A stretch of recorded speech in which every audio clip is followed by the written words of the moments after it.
السلام عليكم ورحمة الله وبركاته. عادة بنسأل هي أوروبا موقفها إيه من مصر؟ أوروبا عايزة إيه من مصر؟ نتعامل مع أوروبا وكأنها كتلة واحدة وكيان واحد. حسب اتفاق ماستريخت اللي تم توقيعه في 92 أصبح هناك اتحاد أوروبي، ولكن هل معنى هذا الكلام أن الاتحاد الأوروبي يتحرك كوحدة واحدة؟ شفنا في مواقف كثيرة جدا وكان لنتذكرها طبعا بشدة مواقف حرب على العراق عندما انضمت بعض الدول الأوروبية لهذه الحرب واختلفت بعض الدول الأخرى ولم تشارك في الحرب. ده معناه أن الاتحاد الأوروبي مش دائما بيتحرك ككتلة واحدة، ولكن الاتحاد الأوروبي عنده البرلمان الأوروبي وعنده مفوضية للاتحاد الأوروبي وعنده من يمثله في الخارج. إذن هو أيضا كيان. يمثل من هذا الكيان وعلى أي أساس نتعامل مع هذا الكيان ويتعامل معنا؟ عشان كده كل الأسئلة دي هطرحها على سعادة السفير جيمس موران سفير الاتحاد الأوروبي في القاهرة. I'm welcoming you, sir. أهلا وسهلا. أهلا بيك. So to start with, I mean, we're talking about Europe and we're talking about independent states. The Maastricht Treaty speaks about independence of states, but at the same time there is the whole of Europe that moves sometimes as a body. When does this happen and when does that happen? Well, I mean, we try to achieve a common position as the European Union, the 28 countries of the European Union, in all aspects of international affairs and our relations with our partners and our friends around the world. We don't always succeed, but there is a very strong political will within Europe to do that. And in today's world, in today's globalized world, there really is no alternative. As I say, we don't always succeed. We try very much to do it. I think in this part of the world, if you look at Palestine, for example, you'll see a pretty common European and common and consistent position over the years in favor of the two-state solution, in favor of an independent Palestinian state.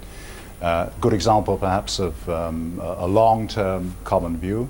And in other parts of the region as well, for example, how to deal with the Libyan crisis. There too, I think you'll see a pretty common European approach. So that's the objective. We don't always reach it. We do the best we can, but we always try. All right. Just trying to touch on, trying to understand how it works. I mean, you've just given us a pretty interesting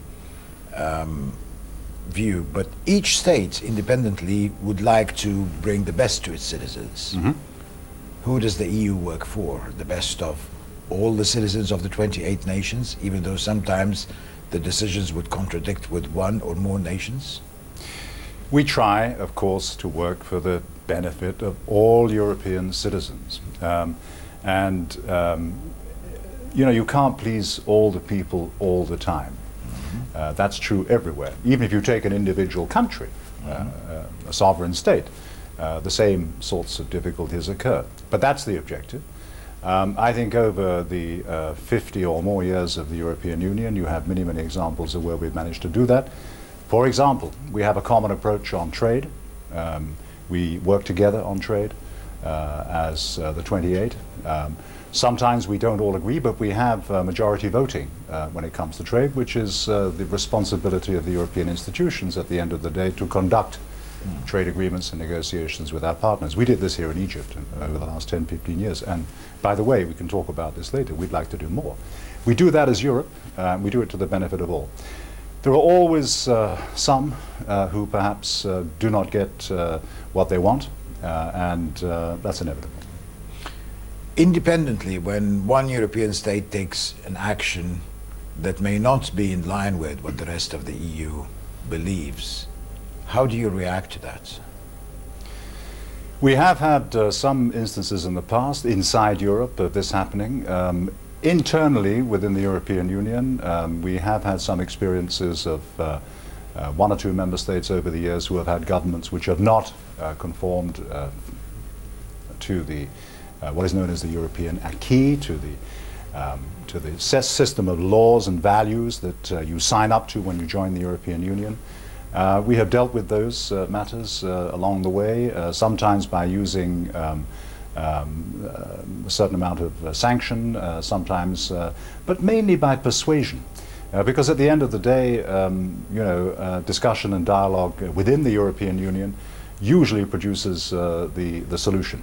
But again, there have been bumps along the way, and it's inevitable. Let me give an example. Yesterday, Germany has decided to ban any kind of arms to be dealt or traded with Saudi Arabia. And this may certainly, I believe, affect EU relations at large with Saudi Arabia. How do you deal with such a thing? Well, first and foremost, I mean, I've seen these reports. I have not seen the details of these reports. They've come out in the press yesterday. I saw some television reporting last night. As of today, I don't know the detail of this. So the first thing to say is that I think we better wait and see what the details of this decision actually are. But there are matters where sovereign states within Europe act as sovereign states. It's not all agreed with the rest of Europe. And there is certainly a body of activity in foreign affairs as well as in domestic affairs sometimes too, which does not come under the remit of agreeing everything with the rest of the European Union. In other words, the sovereign state still has space to act as a sovereign state within Europe. Although it must be said that in the great majority of cases, everybody sees it in their interest to act as one. But on that particular instance, we need to know more about that report yesterday. Let me just put it this way. I believe you've been, how long have you been here in Cairo? It'll be 3 years next month. Okay. So saying that, I mean, you must have been doing a great job, because now Egyptians look at the EU as the EU. I mean, we look at Europe as one entity. So when something comes out of Europe, no matter where it comes out, and people would feel that it is not in their interest or in their interest, they would believe, haha, Europe is doing that. They don't say anymore, France is doing that, Italy is doing that, it's Europe. So credit goes to you for making the EU very much in the conscience of Egyptians. So how does that work out now, that people are not very happy with the European stance? I don't know. It depends on, first of all, thank you for the compliment that you give.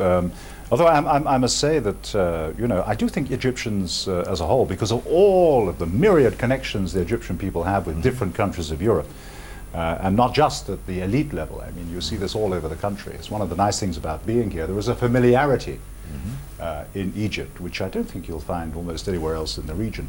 Familiarity with Europe, with its complications, with its history, with its different countries and so forth. So I do think that most Egyptians do distinguish between each individual country and the EU. That's my impression in any event. That's the first thing. The second thing on EU positions, I'm not sure that the reaction is entirely negative. I think we've had also some positives over the last year or two. We've had, for example, attention to Egypt on a scale which we've never seen before at the EU level, and the previous High Representative, Catherine Ashton, made some 16 visits to Egypt over the last 3 years. Only one country was visited more by her, and that was the United States. And you believe, and you know, that Egyptians frowned at all these visits? Well, I don't think that's true. I think certainly there were 1 or 2 visits which I know were controversial, but there were others which certainly our impression was were well received. Not just by the leaders. I think there was a certain amount of affinity. I'm not talking leaders. I'm talking only people. Yeah, I mean, okay.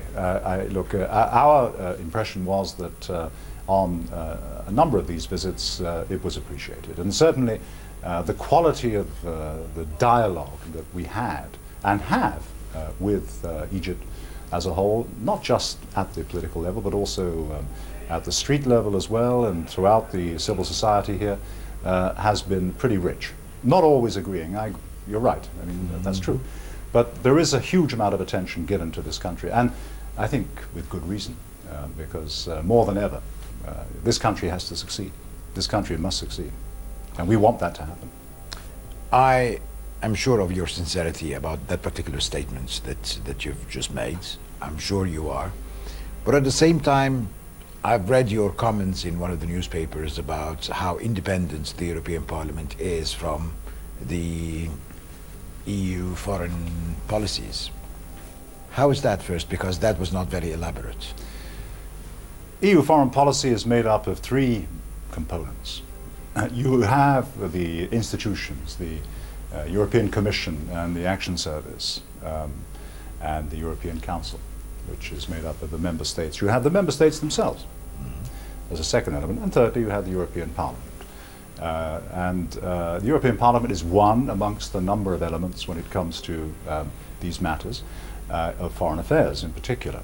There are some areas where Parliament does have authority, but in foreign affairs it's one amongst a number of elements. And I think that one of the problems at the moment here in Egypt in understanding the European Parliament is that you haven't had a parliament sitting in Egypt for at least a couple of years now, for reasons we all know. You've got an election coming up in a month or two. You will have parliamentarians back in their seats, all being well, by May. And then it will be possible, I hope, to have parliamentarians talking to parliamentarians and explaining to their people what it's all about. One of the difficulties we've had the last year or two has been exactly that. You know parliamentarians. They are a special breed of people in any country, including this one. They like to talk to other parliamentarians. In Egypt this has been impossible, essentially, for the last couple of years. So the sooner you have your parliament in place, I think the better understanding will be possible between the legislatures on both sides. We're suffering a bit from a lack of communication there. What's the European Parliament made of? How do you elect the Parliament, the European Parliament? It's directly elected in all the 28 member countries of the EU. Some 730 odd seats, allocated more or less according to population. So the largest component would come from Germany, which has the largest population. And I should think the smallest would be Luxembourg or Malta, which has 5 or 6 MEPs. And they're all elected every 5 years by a direct election. And the last one, of course, being about 6 months ago. And it is not related to the national sovereign state parliaments? It is related in the sense that they have a strong interaction, and many parliamentarians from the national parliaments go to the European Parliament and vice versa over the years. Yes, it is related, but it does have independent authority. It is sovereign in its own right, with a democratic mandate. If you would want to answer my coming question, please just let me know. I mean, you said parliamentarians need to talk to parliamentarians, and because we haven't had a parliament since 2012, then we need to have a parliament in order for parliamentarians to speak to parliamentarians. So on which basis are the European parliamentarians speaking to the Muslim Brotherhoods? They're not parliamentarians, and they are speaking to them, and you know that they are speaking to them. And you're free not to answer the question. Well, yes, I mean, it's no secret that from time to time some parliamentarians will be speaking to members of the Ikhwan. This has happened, and I think it's been in the press, and some of them make some publicity from it and so on and so forth. The European Parliament is a very wide-ranging body with a lot of different political views within it, from far out on the left to pretty far out on the right now as well. You have many different strains within the Parliament, which is as parliaments are. Where do they get their information? They get their information certainly from civil society connections. They get them from other parliamentarians in Europe and around the area. They get their information from visits and so on and so forth, which they carry out from time to time from all sorts of different sources. We do the best we can to keep them up to speed, but they don't always listen to us. I'm not trying to make the comparison, because the comparison would be definitely unfair.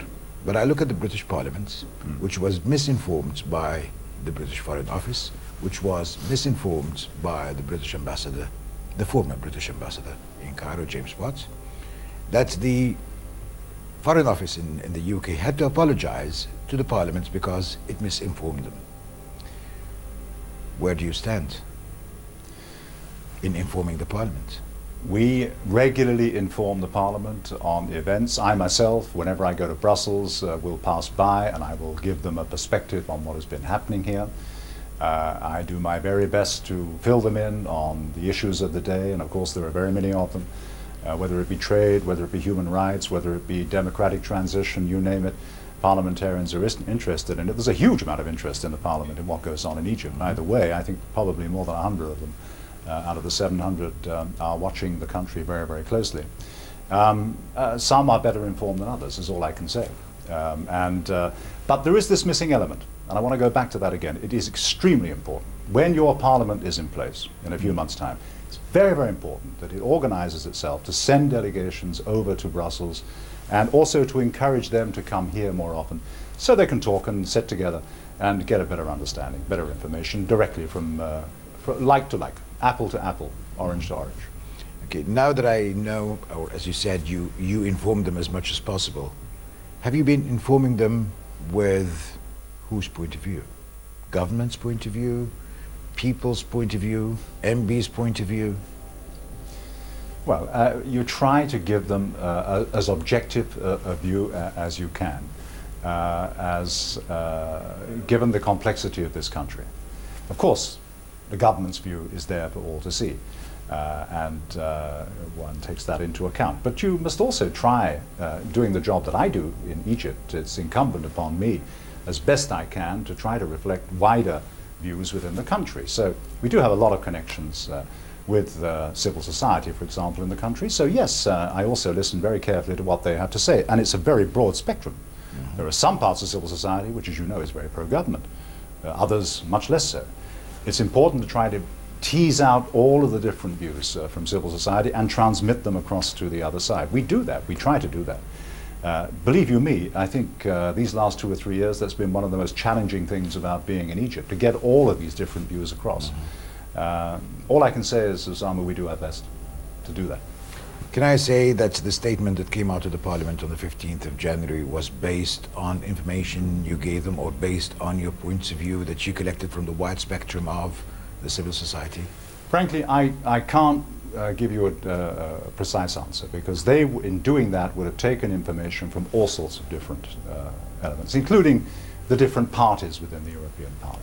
You have, as I said, you have right, you have left, you have centrist, you have nationalist, you have even anti-EU parties in the Parliament after the last election. So an awful lot of ingredients would have been put into the pot when that resolution was being put together. One of them perhaps was ours, as it were, the institutions giving them the information we had, but it certainly wasn't the only one. And, as I said, to be expected in our system, where Parliament is sovereign and has its own point of view and expresses it. Do you have the right to send them an objection saying this harms our foreign policy, that you come up with such a statement that is so biased? What we always say is that whatever resolution comes out of the European Parliament, and I'm not sure you can say that the statement was entirely biased, it was certainly very broad-ranging. If you want to get into the detail of that, we can, but what you can say is that we want to be helpful in the transition of this country. We want, as I said, to see this country make good again. We want to see it get back to business. We want to see stability, and we would love to have Egypt enjoy the fruits of democracy in the longer term. We know that is taking time. We know it's difficult, but we want that. And so whatever comes out, what I would say and what I will say is that please, let's try to be as helpful as we possibly can, and constructively critical where we need to be. How can you be of help? Well, in many, many ways, we are helping at the moment. We know the economic part, okay? Yeah, and, sure. and we'll get to that, of course. Sure. But I mean, how else? You want us to see the fruits of what's happening, to become more democratic and all this. What are you going to do? Well, again, I mean, we're not... Other than financing some... We're not there yet. Society. For example, we're not there yet, but you've got a parliamentary election coming up. Let me give you an example there. We actually started to do a little bit of this in the past with the That's previous the parliament, the coming parliament, that you don't want to monitor. Your coming parliament. No, we will have engagement. We will have electoral experts here, which will be there for the election process. But it's not that I'm talking about. I'm talking about the long term, talking about the years to come, because the country desperately needs continuity. We all know that.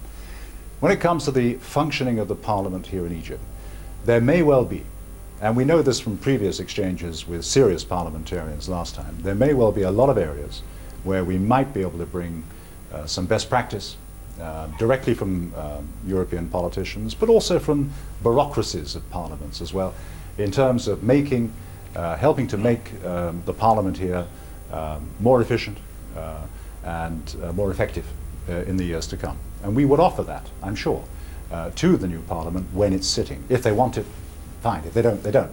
But we would want to help the Parliament to be effective and efficient and to fulfill its role under your very good constitution, because your constitution has now given the Egyptian Parliament a very important role in the governance of the country. And I think it is crucial, I think we all think it's crucial, that Parliament does its job and does its bit to enact what you have under the Constitution to improve the governance and efficiency of the country. So we will offer these things when you have a sitting Parliament. So my sense is Europe is awaiting the Parliament in order to move forward with Egypt. Well, I think we move forward where we can, when we can at the moment. But once your Parliament is sitting, once it's in place, I think it will make things a lot easier in terms of moving on to the next chapter in the long 2,500-year story of European-Egyptian relations. Do you believe that the fact that we have the economic conference that's happening in Sharm el-Sheikh in March, ahead of the parliamentary elections, this will negatively affect European contribution to the conference? I'm not so sure that that will be the case. I think there's a lot of interest in the conference. Interest from politicians, interest from businesses. Remember, Europe is still the #1 foreign direct investor in the country, and probably will be for a very long time to come. A lot of opportunities are arising here in Egypt, not just economic ones. We have a big role to play as a friend of this country in that conference, and I'm sure that'll be the case. I know ideally it maybe would have been the best solution to have had everything in place before doing it, but you know, life is life and things sometimes take longer than they should, and I understand the authorities' impatience to get on with things, to get economic development moving in the country. So we will participate, and our companies will be there, our politicians will be there, I am sure. They will be there, but do you think they will not have their decisions ready, set and made until there is a parliament and the new government is in shape? I don't think it's only about politics. It's also about economics, and it's about legislation and so on. So, for example, there's a new investment law which has been talked about for quite some time. The Prime Minister, I know, is on record as saying that we can expect it pretty soon. A lot of things need to be done. You still have laws on the books dating from Muhammad Ali, which affect investment here. By all accounts, this will improve things. Let's hope it comes out well in advance of the conference. That's an important factor as well, especially for the companies, but more broadly too, for trading relations between Egypt and the rest of the world, and especially with us in Europe. So it's not just about having a parliament in place. There are other things as well.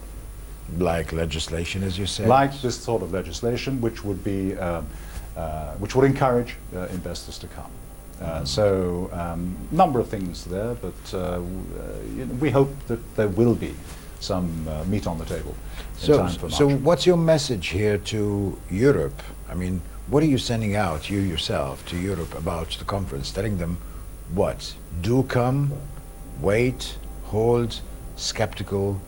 What do you tell them? The message, I think, and I dare say you'll hear the same from my colleagues in the European Union embassies here in Cairo. The message is that we should definitely come, we should participate, we should get the best possible attendance, and we should be as supportive as we can to economic recovery in the country. But of course, it's a two-way street. In order to do that, a few things need to happen in the meantime, especially that legislation, which will help enormously, because especially business people, of course, will be looking for this. They will be looking for something on the table that they can actually deal with in terms of their investment plans going forward. In any event, I am sure you're going to see an awful lot of contracts signed during the conference. I'm sure that's going to happen. But the number and quality of contracts is also depending on further moves to be taken by the authorities here. Now that we got into economics, so let's stay there for a bit and then go back to politics. You've been asked about the top priorities of the EU in investment here in Egypt or in supporting Egypt economically, and you spoke about transport and electricity and water being the top 3 priorities that you've had recently. Is it because these fields, they lack a lot, or these fields lack a lot because of your subsidy? Or how do you take it? Well, I think everybody here in Egypt knows that there's a great deal to be done on just about every front. The President said it, and many others have said it too. We all understand the enormity of the We challenge live here. that's coming in. We You feel live it, here, yeah. and I live among you, so I see it also myself, not perhaps in the same way as an Egyptian does, but I certainly feel for it. And by the way, these priorities are certainly very important, but two more I would add to that, which are extremely important. Education and health, which are areas in which we are working here in Egypt, especially in Upper Egypt and around the Delta, in some of the more underprivileged governorates. Lots to do there as well, especially education. When you help, what do you do when you help? Is it financial? Is it technical assistance? Do you send in experts? Do you build schools? What do you do? It's all these things. It's all these things. And more. And because, for example, we have a new program which we announced 2 or 3 months ago, which is a big program of some 60 million euros, about 500 million Egyptian pounds, for school feeding, especially in Upper Egypt. This is crucial for young kids, 6, 7, 8, 9 years old. In order to stay in school and for the nutrition as and well. especially for the girls, because we know, and I think everybody here knows, that when push comes to shove and people are suffering, and they are suffering down there, we know that for all sorts of reasons, the tourism downturn, etc., the girls tend to get the short end of the stick. They tend not to go to school. So we're trying to help there by putting money into free school meals for large numbers, hundreds of thousands of kids in school, as well as building schools, as well as supporting the education authorities here to try to come up with a longer-term strategy for education improvement in the country. And good heavens, they have so much work to do. The EU itself is a small part of the issue. I think you need all the support you can get from around the world. And I think, above all, and again I go back to the Constitution, unusually in your Constitution you have stipulations saying that so much of GDP must be spent on health and education. This may not be the norm for around the world, but I understand where people came from, because for a long time they just felt that the need is there. Absolutely, and I think it is there. Enormous needs are there. And I only hope that, again, this will depend a little bit on Parliament. I only hope that it can be made real. So much to do. Okay, what about those 5 billion euros that were coming in during the times of the Muslim Brotherhood and Mohammed Morsi, and then all of a sudden you decided not to give them in, and then I also read one of your statements that they are now pending the approval of the IMF. Well, we pledged 5.5 billion euros in November 2012 at what was then called the EU-Egypt Task Force at the time of the Morsi administration. And it wasn't really about the administration of the day, it was to meet the needs of the country. What actually happened was that well over half of that money actually came into the country. It really did arrive, because it was coming from the European Investment Bank in terms of concessional loans, who have extended close to 2 billion in that time period, and also from the European Bank for Reconstruction and Development, which opened up shop here about a year ago, and over this past year has put in close to 1 billion into the country. So in fact, of that 5.5 billion, over half of it has been delivered in a number of different projects in a number of different areas by those banks. And we've been using our grant money, our gifts, our donations from the European Commission to help very often with softening those loans so that the burden of interest and the rest on the state here is absolutely minimized in all sorts of areas, including some of the areas we talked about before. So a large part of that has been delivered. 10% of it, 500 billion, was dependent on an agreement with the IMF. It never happened. We were told in 2012 that it would, but that particular administration could not deliver. And since then, for understandable reasons, given all the changes, the roadmap and everything else, it's not been possible for the country to actually achieve that agreement. And I think it will still take a little time. What is good, what is really good, by the way, amongst many other things on the big picture economic issues, is that relations between Egypt and the international financial institutions, the IMF, the World Bank, and so on, have improved immensely over the last 6-9 months. You've just had the first IMF mission here for many, many years, doing its routine work. This is very, very helpful, not only for the institutions, the IFIs, but also for the rest of us. Everybody looks to these people in terms of their judgments and all the rest on the economy. And I have to congratulate the government, particularly the Ministry of Finance, but others too, on achieving that. That is very good. And that sets it up well for the next few years if we get a bit of continuity now.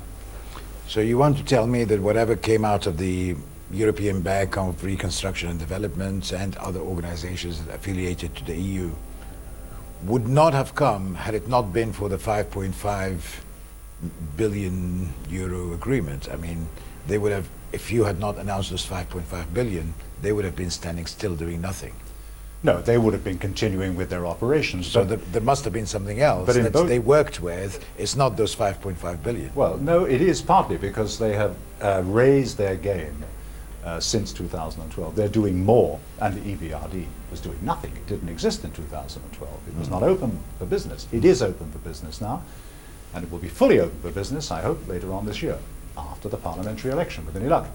But the EIB has done more than was foreseen over these 2 years. So that particular event helped. The problem was that it took place in November 2012, a week before November the 22nd, when everything changed, when the Morsi administration did what it did and made that constitutional declaration and made life very, very difficult for continuity. But even despite that, and everything that followed, it was possible for them to keep moving on, doing more than they've done in previous years. So it all stopped because of the Morsi amendments to the Constitution.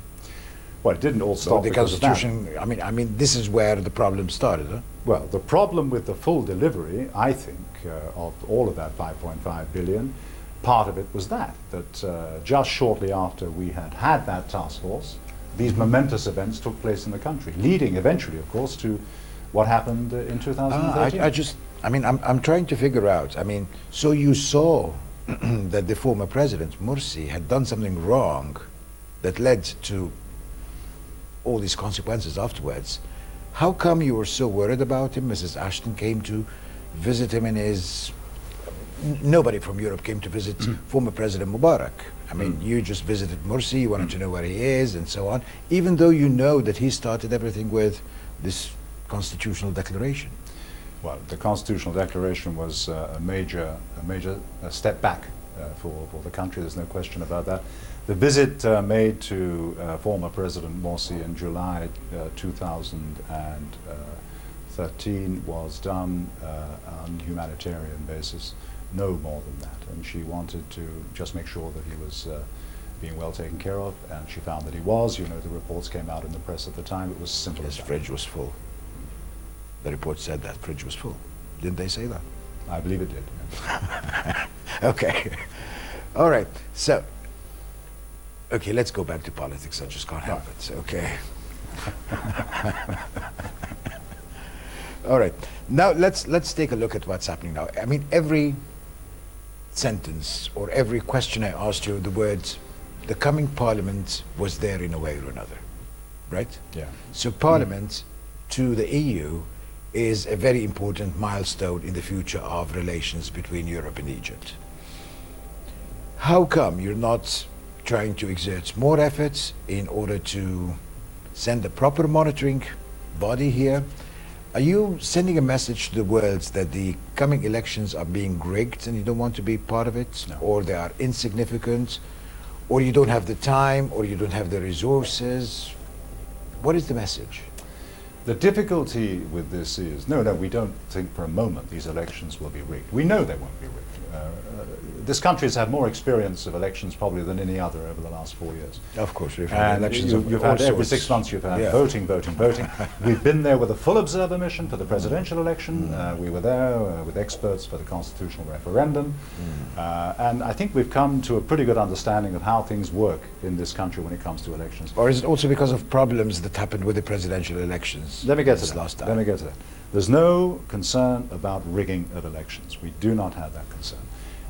The difficulty we've got is that the time that we have to launch a proper observation mission, which means hundreds upon hundreds of people arriving 6 weeks before the vote, and also more of them to arrive on the day. The problem we have there is partly an operational one, because we just don't have the time to do it. And if we need at least 3 or 4 months warning of this to do it. And if we were to launch it, we could, even last week when we were clear about this, about the timing of everything, to be in place, everybody in place, you need people arriving right now, deployed around the country. There's a lot of other things they need as well, which sometimes cause some difficulties here. I think it was no secret last year we had some difficulties getting special equipment through for them. Can you tell me what the special equipments are? Because nobody ever spoke about them. The main problem was with satellite telephones. Last time, we do not, anywhere in the world, anywhere, we have a standard methodology, one size fits all. Sorry to say it, but it is. It's very purist. Anywhere in the world, wherever you have election observers from the European Union, it is absolutely essential that each one of them has an independently connected satellite phone. For security reasons, because things happen. Things happen during elections, here in Egypt, everywhere. In Europe too sometimes. You have to have independent communications.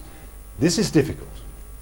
This is difficult for your security services, especially under present circumstances and so on. So each time you do this, you need to have these people out in the countryside with their phones, with their communications equipment and so on. And that proved a problem last time, and it could well prove a problem again this time, because each time it depends on the circumstances prevailing in the country. In other words, it's a big risk.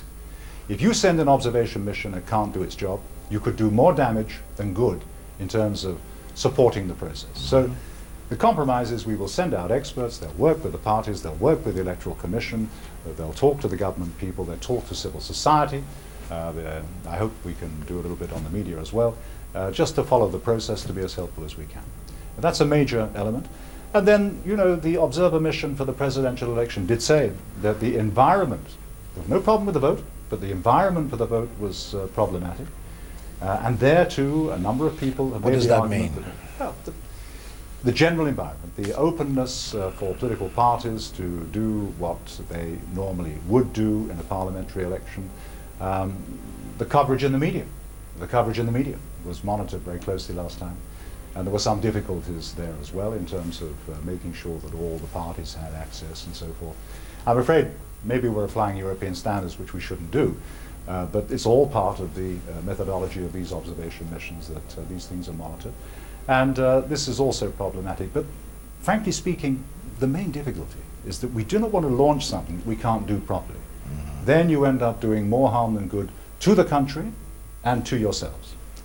So is this your message that goes back to Europe, that we will not monitor because we're not ready, not because the atmosphere is not favorable? It's a little bit of both aspects. I mean, if the atmosphere, the environment was more propitious for the operation of political parties and everything else, that would certainly be helpful, but we would still have a problem with the operational side. There's a technical side which is important here. You do not, as I say, you really don't want to launch something that can't be delivered. Nothing worse. So the compromise is to send out the experts. You were meeting with Dr. Said Badawi and Mr. Hamdain Sabahi.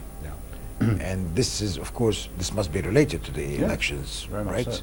So what is the message that you received? And what have you discussed in that sense? And is this one of the reasons you came up with the idea that we're not really set to give all parties the proper environment to work in the coming elections? Yeah, this is normal in the run-up to any election, that one would want to get a good understanding of where the different parties are coming from. And what are their policies? What are the prospects for coalitions, because you have so many parties in the country, to get an understanding of which direction they're moving in. And this is why, just as we did a couple of years ago with the previous election, just as we did with the presidential election, when we saw the candidates then, last year, and indeed previously in 2012, to get a proper understanding. This goes back to the point about information, so that you can get good information back to your principals back in Europe, to let them know how things are moving along. And it must be said that it seems that there are many challenges, and I think the party leaders are challenged at the moment, all of them, to try to come up with common strategies, coalitions and so forth, so that they can have a successful election. They still seem to have a bit of work to do. There are many lists, of course, that are around, both for the party component and for the individual component. it's a pretty complicated system that you have here in Egypt. There's no shortage of diversity, and there's no shortage of diversity of view either. But this is the reason why one does this at this time. So what did they say? Well, I think it would be certainly not correct for me to... I mean, in general, what's the that. message? That they have challenges, Well, I think that's it? there are great challenges, but I think there's a real effort going on to try to come together as best they can. I don't think there's going to be one list, which I think was spoken about at one time. I totally don't believe in that, and I don't believe that. Well, in effect, if you had one list, then you might ask the question, why have an election in the first place? But you need opposing views, of course. There does seem to be some progress being made, I think, between them on coming up with common lists. But the system itself is not easy, with the individual member constituencies, of course, where families, of course, will play a big role, and everybody's aware of it around the countryside in particular. It will be hard, I think, for the parties to break through. And the system, with only, 20% of the seats going to parties as such, is not necessarily helpful to the development of political parties. Although I think they have come on a bit, if I may say so, in the last 2 or 3 years. There seems to be a better understanding of the need to work together around common policies and common themes for the future. One would hope that, next time around, maybe 4 or 5 years from now, it might be possible to have more space for the parties to develop, because if you really want to have some sort of democracy, whatever it is, whether it's whichever model, it will be an Egyptian solution. But I don't know of any democracy which works properly, at least on the legislative side, if it doesn't have organized political parties. And here in Egypt, you still seem to have a lot of work to do. They're aware of that. Did you give them some advice how to get stronger? Who am I? Who am I to give them advice? You're the EU ambassador. I'm the EU ambassador, but I'm not the Egyptian people. And as helpful as you want to be, main thing for me is to listen to them, not for them to listen to me. Right. 25th of January 2015. Yeah. 9 p.m. You sat to your desk, you found a pen or your computer, writing a report to Brussels. What did you say? I mean, I'm just imagining that you did that, but I mean, what would you say about what happened on the 4th anniversary of the revolution? Well, I think the first thing is that you've got to feel, you really have to feel for the families of those who were killed and injured yesterday. All of them. Whether they were activists, whether they were security services, because everybody lost out yesterday. The last report I saw showed 18 people dead. That's 18 too many, and 100 plus injured. This is very, very sad for the country, especially when it's a day which you would normally think would be celebrated. Jubilation. Yeah. Jubilation. I mean, it was. We all remember. The whole world remembers 4 years ago. So this was very sad.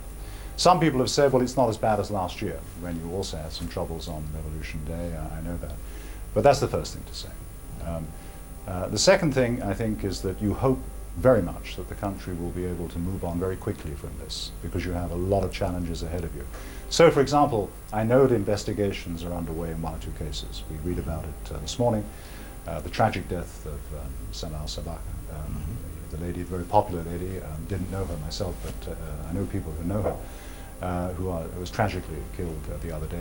Those investigations need to move on and move on quickly, and to be done in a transparent and objective way. So I hope that that will happen, and I hope that the country will swiftly move on now to, to a political process. Not the street. The street is the street, and of course it's a hugely important factor in whatever happens in Egypt. But sorry to say it again, but I mean, these arguments are best had around the table, and once again, the Parliament hopefully will provide an outlet for people's worries, frustrations, and hopes very soon.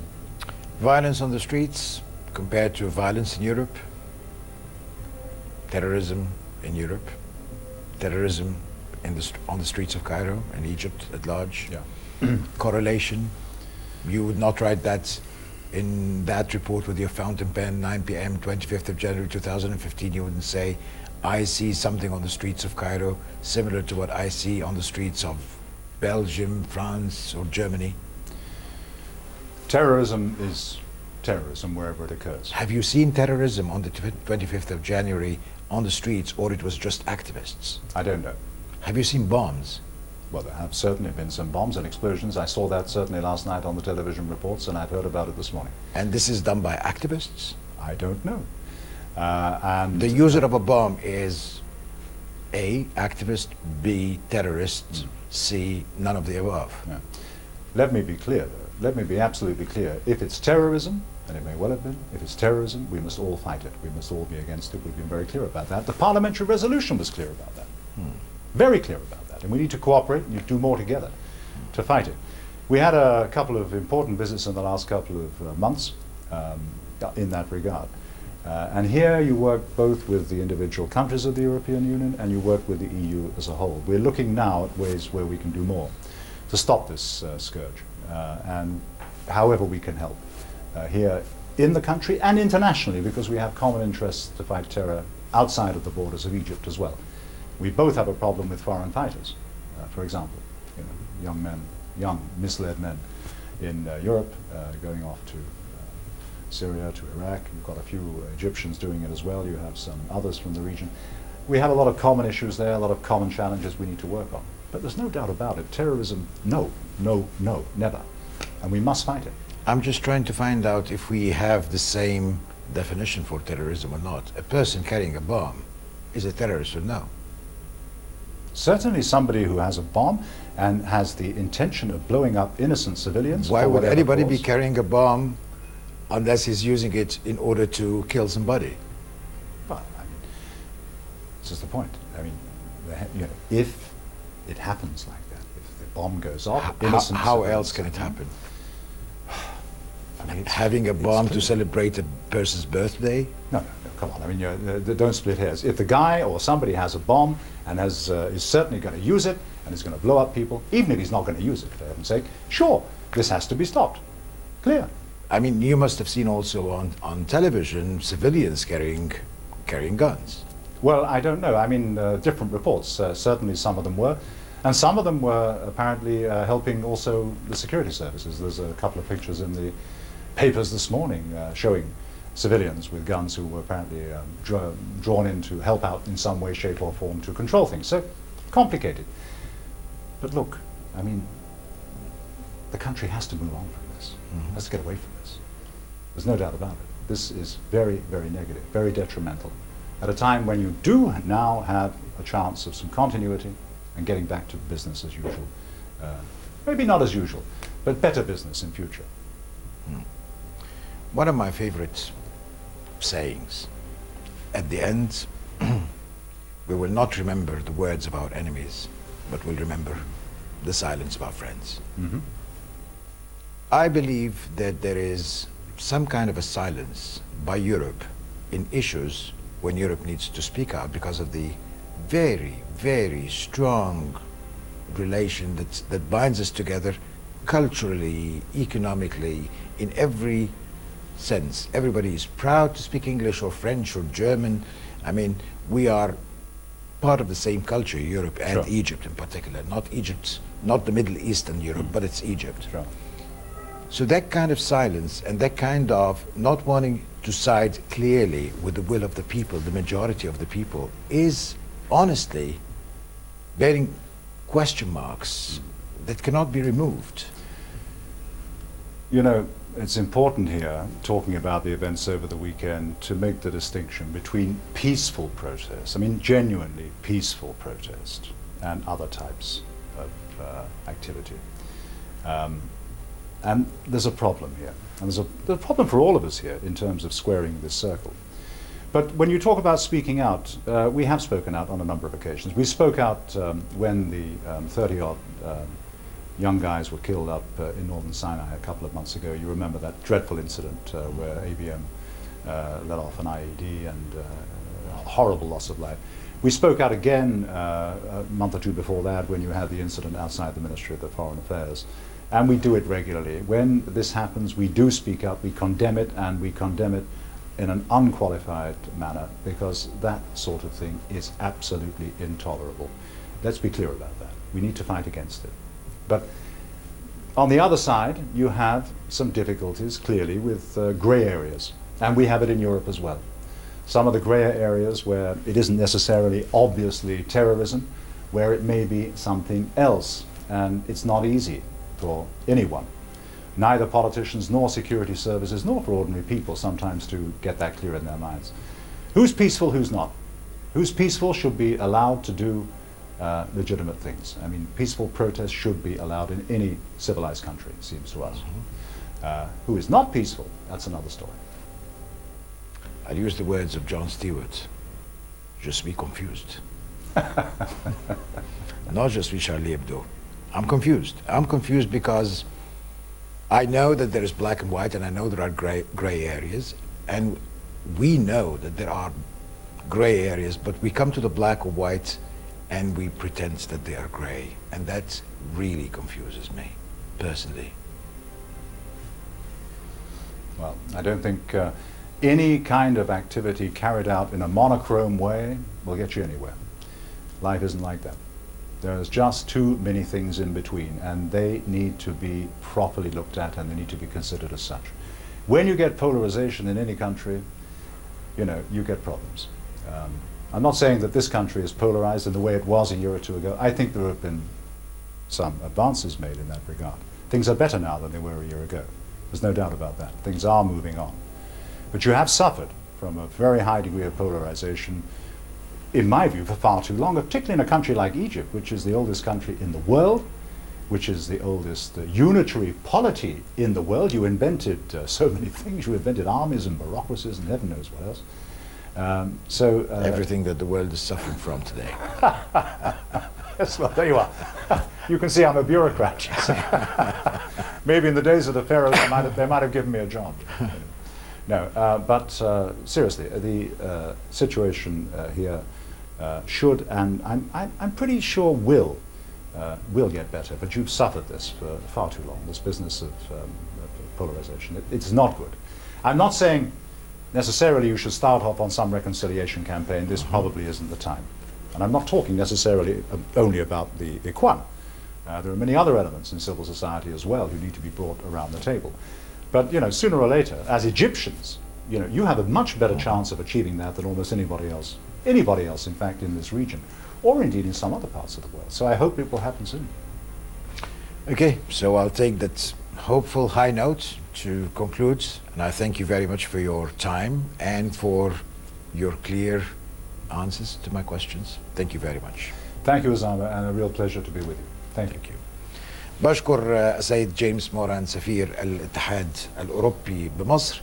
مجموعة من الموضوعات يعني طرح ليها إجابات واضحة وصريحة، ومجموعة من الموضوعات وضع لها المزيد من علامات الاستفهام. تبقى لنا لكي نحاول إزالة علامات الاستفهام والوصول إلى إجابات معه لاحقا، أو من خلال ملاحقة هذه الموضوعات ومتابعتها. ألقاكم بعد الفاصل.